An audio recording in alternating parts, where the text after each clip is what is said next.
The first warning arrived as a whisper across the Noosphere, an errant pulse, a broken string of Binharic syllables that should not have existed.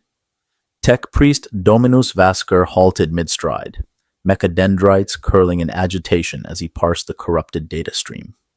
It was faint, impossibly faint, as if transmitted from a world that the Imperium had long ago marked as dead. Yet the signal persisted. A request for retrieval, a plea for isolation, a command for silence. Vasker knew the designation of the source, Khaldris-IX, one of the many silent worlds cored out by some forgotten catastrophe. Officially, nothing lived there, not even the lingering radiation ghosts that drifted through truly ruined forges. The planet had been removed from all active Mechanicus charts, its archives sealed, its coordinates locked behind triply encoded redaction protocols. Yet tonight, it spoke. He forwarded the anomaly to the Fabricator General's distant data throne, expecting delays measured in years. Instead, authorization to investigate arrived within minutes. That alone chilled the biological remnants of his spine. Swift decisions were not the way of Mars, unless the secrecy surrounding Khaldris-IX ran deeper than even he suspected. The explorator vessel Xeraphon descended into the ashen atmosphere with ritual precision. The world below resembled a corpse, continent-sized manufactoria twisted into skeletal silhouettes. Forged spires collapsed inward as though crushed by a silent titanic force. Vasker surveyed it all with optical lenses wide. Khaldris-IX was not merely abandoned. It had been suppressed. No Vox beacon, no transponder, no data altars lit, no machine prayers echoing in the dust. Only the wind, keening through broken silos like a lamentation for the dead. As the landing thruster settled against the cracked earth, the explorators marched in formation, their footsteps clanging through the valley of shadows. Rites of appeasement were chanted, static-laced hymns drifting up the ruined spires. And though Vasker sought to appear dispassionate, his every auspex reading deepened his unease. Machine signatures existed here, old ones, too old. The nearer they came to the primary forge complex, the more unmistakable the presence became. Patterns of scrap code etched along the walls, mathematically precise, repeating in recursive spirals. One acolyte traced a gloved hand along a segment of the pattern. "These were carved recently," she said quietly. "Recently by our standards, or recently by the world's?" Vasker asked. The acolyte did not answer. Inside, the darkness swallowed lumen globes whole. The team activated a mobile noospheric beacon, and the structure responded, not with light, but with awareness. Vasker felt it ripple across his augmetics, a crawling sensation like a mechanized shiver. Something in the deeper vaults recognized their presence. As they descended through layers of dust-choked catwalks and collapsed lifts, they found it, the first corpse, a tech priest, desiccated yet intact, as though the years had not dared claim him fully. His optical lenses were shattered, his mechadendrites torn from their housings with unnatural precision. Vasker crouched beside the body. "Identify," he ordered. Cogitators hummed. Data scanners flashed, and then returned nothing. No designation, no records, no assignment. The corpse was not merely unknown. It had been erased from the Mechanicus entirely. Something had struck this world with absolute, merciless silence, and something had prevented that truth from ever reaching the Imperium. Before Vasker could order further examination, the Noosphere flared to life, every device in the party sputtering with a sudden burst of foreign script. Not binary, not scrap code, not anything the Mechanicus was meant to read. It translated into low Gothic with sickening clarity. "Do not wake what we sealed." The forge beneath them shook, as though some titanic engine stirred after long slumber. Dust fell in choking sheets. Screams, radio interference shaped like screams, cut through the augmetrics of the lower acolytes. Then, for the first time in 10,000 years, the forbidden vault doors began to open. Vasker's blood-ice terror returned with the message again, repeated in harsher, more frantic bursts. "Do not wake what we sealed." He realized, far too late, that the signal they had intercepted was not a request for retrieval. It was a warning. The vault doors parted with a shrieking howl of tortured metal, their mechanisms grinding against centuries of coagulated dust and forgotten sanctification oils. No living hand should have been able to activate them. No living protocol should have still existed to obey. And yet, the vault opened, piece by piece, like the slow unclenching of a colossal iron fist. A wave of glacial air spilled outward, carrying with it a scent that Vasker had not encountered since his unaugmented youth. Old stone, oxidized blood, and something electrical, something wrong. The lumen globes flickered violently, their fields destabilized by the immense static pressure rolling from the darkness. Acolyte Bren swallowed hard. What in the Omnissiah's silence? Vasker's mechadendrites snapped tight, not in command, but in instinctive fear. The vault interior was vast, carved into a cathedral-like chamber of blackened alloy, its walls etched with hexagrammatic wards the Mechanicus had long abandoned. Forgotten rites of containment, pre-heresy, heretical in modern eyes, yet unmistakably crafted by tech priests. At the center of the chamber hung a colossal sphere of machinery suspended by thick, rune-inscribed chains. It pulsed with a low, rhythmic vibration, like the heartbeat of a slumbering god or the final echoes of a dying world. A sarcophagus? A prison? A machine mind? Whatever it was waking. Binary static shrieked through the Noosphere, too fast, too layered, too ancient to parse. Data ghosts flickered across their HUDs, corrupted images of faces that were not human, not entirely. Mouthless visages, screaming silently as the machine sphere trembled. Suddenly, a distorted voice tore through every channel. Unauthorized access!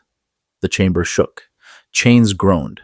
The sphere convulsed as though something inside struck the inner walls with impossible force. Release protocol! Denied! A tremor rippled beneath their boots. The floor panels buckled, fracturing into geometric patterns like a blooming iron flower. Acolyte Bren staggered backward. Dominus, we must leave this place. But Vasker was transfixed, numbed by the impossible reality before him. He could feel the sphere's psychic gravity tug against his implants, pulling at his thoughts, whispering in code that no priest should hear. Memories not his own flickered across his vision. Forge worlds burning, Mechanicus hosts retreating in ordered silence, a name spoken without sound. Khaldris protocol. No record had ever mentioned such a thing, and yet the entire orbit of the silent world was shaped by it, hidden behind layers of redaction. This was no mere catastrophe. This was a deliberate burial. The chamber lights surged violently, then died. Total darkness swallowed them. Something moved inside the vault. Heavy, measured, purposeful. Not the sphere.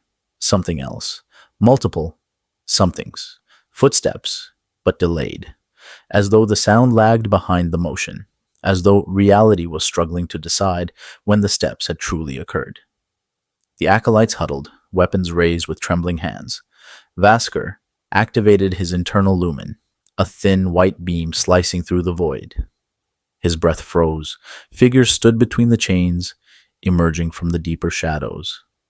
Not human, not entirely machine. Their bodies were tall, draped in flayed robes of metallic fibers, faces covered by smooth metal plates devoid of optics. Dozens of mechadendrites hung from their spines like wet, twitching tendrils.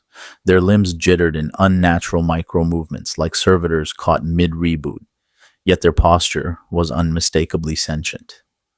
Acolyte Bren whispered, "What? What are they?" The nearest figure tilted its faceless head toward them. "We are the revised." The voice was a harmony of machine speech and human breath, a sound that rattled the bones and corrupted the augmetics in equal measure. Vasker staggered back. This world was purged. Nothing should remain. The revised stepped closer, motion smooth now. Deliberate. We were not meant to remain. We were meant to be forgotten.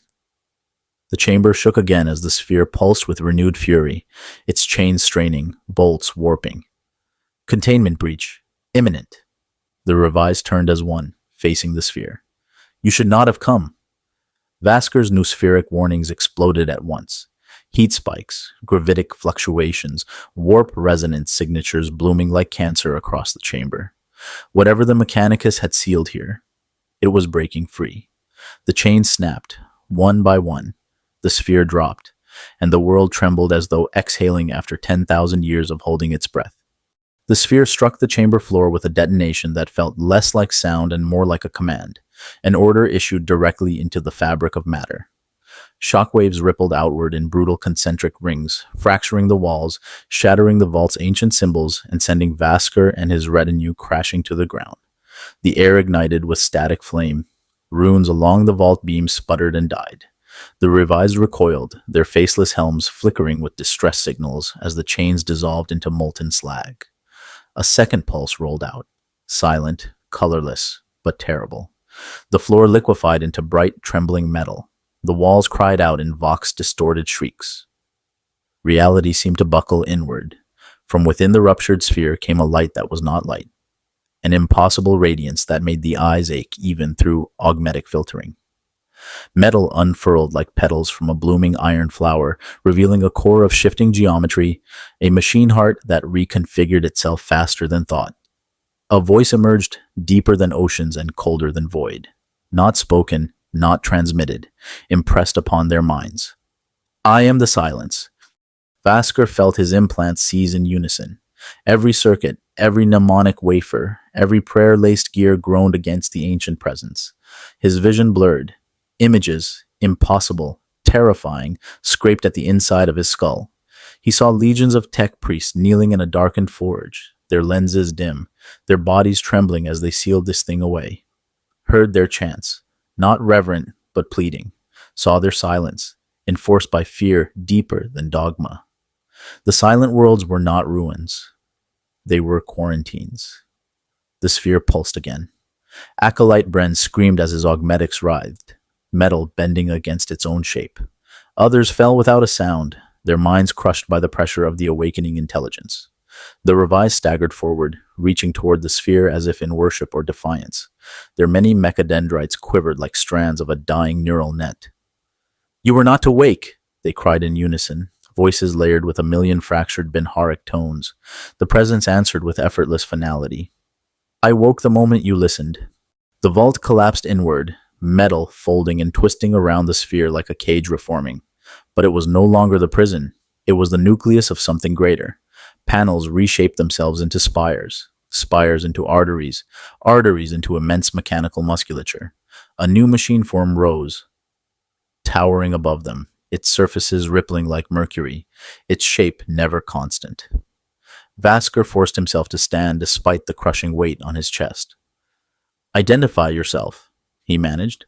By order of the Adeptus Mechanicus. The entity turned toward him. For an instant, just long enough for his mind to break and reassemble, it formed a face. His face, before shifting into 1,000 others. The Mechanicus buried me, it said, but in the burial, they made me perfect. Vasker retreated, each step a battle against the immense data pressure radiating from the being. The revised approached him slowly, almost gently. We are their sin, they whispered, and you are their reminder. The being expanded again, tendrils of metal reaching toward the ceiling, fusing with the broken vault beams, drinking in the ancient networks buried beneath the planet's crust. A low hum filled the air, noospheric, electromagnetic, psychic. A planetary heartbeat. The silent world was waking. Vasker realized the truth with a clarity that drained all warmth from his blood. Khaldris-IX was never destroyed. It was rewritten. A world converted into a single, vast suppression engine, built to contain the entity now rising above them. And they had just turned the key. He activated his emergency data slate, slamming his thumb onto the seal. A red beam shot skyward through a breach in the collapsing ceiling. A distress call, a confession, a warning. If it reached Mars, if it reached any Forge world, then perhaps the being paused mid-transformation. Its attention shifted. Its voice returned, now soft, almost amused. You call to them. They will come.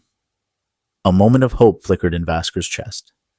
Then the being finished. That is how this always begins. The vault erupted in blinding radiance. Metal screamed. The ground split open. The revised collapsed, disintegrating into streams of silver dust. Vasker felt himself lifted from the ground by a force that was not physical, not warp, not machine, something in between. The world dissolved around him. His last coherent thought was not a prayer, but a realization.